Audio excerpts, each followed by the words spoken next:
Allah mengatakan, wa wassaynal insana biwalidayhi ihsana. Kata Allah, kami mewasiatkan kepada manusia, memerintahkan kepada manusia agar berbuat baik kepada kedua orang tuanya. Jadi yang nyuruh antum berbuat baik itu bukan paman antum, bukan ustadz, tapi Allah. Allah perintahkan kepada kita untuk berbuat baik sama orang tua. Walaupun orang tua antum kafir. Ada sebagian pertanyaan yang kadang-kala datang mengatakan, Ustadz, anak ini dibuang sama orang tua anak dulu, Ustadz. Anak punya bapak menceraikan ibu anak.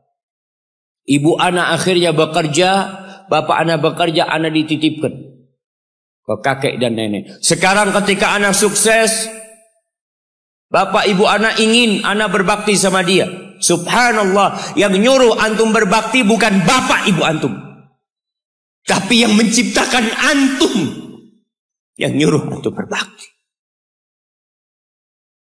Cukup tubuh antum itu berasal dari darah orang tua antum. Lalu antum berpikir gak mau berbakti sama orang tua. Yang orang tuanya jahat sama dia, merasa dizalimin sama orang tua. Orang tua anak pilih kasih, Ustaz. Orang tua anak seperti ini, seperti itu. Iya, seburuk apapun orang tuamu, tetap itu orang tuamu. Dan Allah nyuruh kamu berbuat baik sama orang tua. Wallahi jamaah, ada seorang syekh cerita dalam salah satu ceramahnya, cerita tentang seorang dokter perempuan di sana, di Arab sana. Ada seorang anak lelaki bawa ibunya. Bawa ibunya masuk ke dokter ini, subhanallah. Ibunya ini gila. Anak-anak muda, belum nikah. Dia bawa ibunya. Nanti ibunya tersenyum sendiri, ketawa sendiri. Masuk ke ruang dokter itu, mejanya dokter diputerin sama ibunya.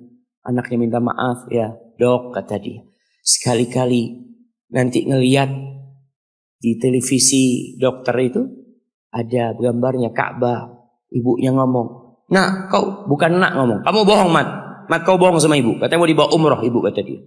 Nanti diludahin anaknya, digigit anaknya.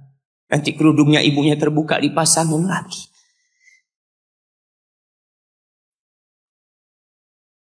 Itu dokter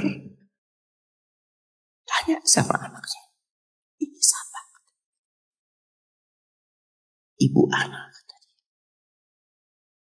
Sejak kapan dia seperti ini? Sejak lahir. Loh, terus gimana engkau bisa lahir? Iya, sama kakek anak, ibu anak dinikahkan. Tapi 10 bulan ceraikan. Ya karena seperti ini Pak. Anak lahir dari rahim ibu. Dan seperti ini kan? Iya, kata dia. Engkau berbakti sama dia, kata dia. Dia kan gak kenal sama engkau. Iya, dia gak tahu sama anak. Tapi Allah tahu kalau dia ibu anak kan. Allah tahu kalau dia ibu anak. Anak harus berbakti. Ditanya, ibumu sakit apa? Ibu kena gula, kata dia. Setelah dikasih resep, itu dokter cerita, pasiennya keluar, ditutup pintunya. Dokter ini nangis. Dia mengatakan, ana sering dengar ceramah tentang birrul walidain. Ana sering mendengarkan tausiah ustaz tentang berbakti kepada orang tua. Tapi ana baru sekarang melihat kebaktian seorang anak sama orang tua. Ibunya gila, dia tetap berbakti. Dan dia mengatakan, iya ibu anak gak tahu sama anak, tapi Allah tahu kalau dia ibu anak. Dan yang ngasih wasiat supaya kita berbakti sama orang tua itu Allah jemaah. Apapun yang dilakukan orang tua kita,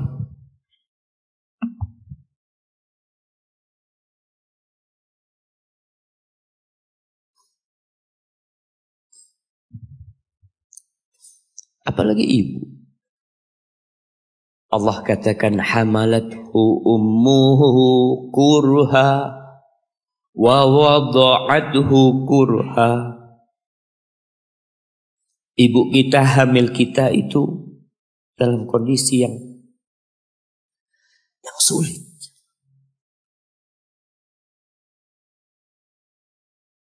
Ada ibu yang harus bed rest demi anaknya lahir. Demi kita lahir, ibu kita itu bed rest.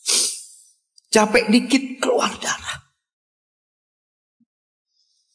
Ada yang harus hamil kita dalam kondisi dia ditinggal sama suaminya. Dia harus cari nafkah sendiri. Ada yang harus muntah-muntah demi kita. Allah. Lalu kita berdiri buat ibu kita. Capek. Diceritakan seorang. Ya kita semua tahu ceritanya. Tentang 3 orang yang masuk ke dalam gua. Kemudian gua itu tertutup dengan batu yang menggelinding. Lalu mereka bertawasul dengan amal soleh mereka. Salah satunya yang mengatakan, Ya Rabbi, Allahumma, Ya Allah, aku punya 2 orang tua. Aku punya 2 orang. Yang aku senantiasa memberikan susu kepada keduanya sebelum keluarga yang lain minum susu.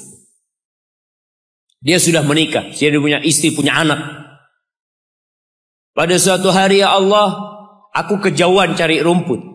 Sehingga aku balik dalam kondisi orang tua sudah tidur. Maka aku pereskan susu buat keduanya, ya Allah. Allah tahu, tapi dia mau cerita sama Allah. Dia ingin tawasul dengan amal soleh dia. Lalu aku taruh di wadah. Aku datang ke bapak ibuku, mereka tidur. Maka aku berdiri di hadapan kedua. Jamaah, bukankah bisa dia taruh di sebelah meja ibunya susu itu? Dia ambilkan meja, taruh di sana, dia bisa tidur. Dia sudah berbakti sama orang tuanya dengan seperti itu. Tapi anak ini tidak. Aku berdiri, ya Allah, aku gak ingin membangunkan keduanya. Dan aku terus berdiri, aku pegang itu susunya. Sampai mau subuh bangun, aku serahkan kepada kedua. Anak-anaknya nangis minta susu. Kata dia, lah, sampai bapak ibu aku minum. Kalian jangan minum. Kita kadang-kala sudah menikah lebih peduli sama istri kita. Lebih peduli sama anak-anak kita. Nggak ada hadis yang mengatakan anak itu pintu surga, ya, Mak. Yang ada itu orang tua pintu surga. Kita peduli sama anak-anak kita. Beli oleh-oleh buat istrinya. Ditelepon istrinya mau apa, kepingin apa. Pernahkah engkau telepon ibumu? Tanya, Umi kepingin apa, Umi? Ana lagi dalam perjalanan, Umi. Jamaah. Itu anak, Masya Allah. Dia berdiri. Kenapa dia kuat, jamaah? Karena dia tahu Allah yang nyuruh dia berbakti. Mungkin tidak ada yang melihat berdirinya dia. Tapi Nabi ceritakan berdirinya dia.